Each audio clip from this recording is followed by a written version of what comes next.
ఇక వైద్య విద్యను భారతదేశంలో అభ్యసించాలంటే అత్యంత ఖరీదైన అంశంతో కూడుకున్న పని అని, మధ్యతరగతి విద్యార్థులకు అది అందని ద్రాక్షగానే మిగిలిందని డాక్టర్ అనగాని కమలాదేవి అన్నారు. అందుకే భారతదేశంలో వైద్య విద్యను అభ్యసించే ఖర్చుతో పోల్చుకుంటే 25% ఫీజులతో యూనివర్సిటీ ఆఫ్ సౌత్ ఏషియా కిర్గిజిస్తాన్లో ఎంబీబీఎస్ విద్యను అభ్యసించవచ్చు అని అన్నారు.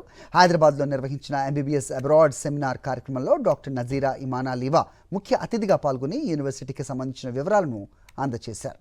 మొత్తం 5.56 సంవత్సరాల కోర్సుకు గాను ఎలాంటి డొనేషన్ ఫీజు, ఎంట్రన్స్ టెస్ట్ లేకుండా పూర్తిగా యూనివర్సిటీ క్యాంపస్, హాస్టల్ వాతావరణం, తెలుగు విద్యార్థులకు అనుకూలంగా తెలుగింటి భోజన సౌకర్యాలతో ఇంగ్లీష్ భాషలో బోధనతో ఈ కోర్సు ఉంటుందని వివరించారు.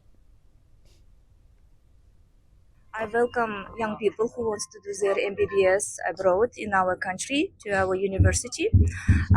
I assure you that you will have 100% quality. Seats are very limited, so please don't lose your opportunity. Grab it right now.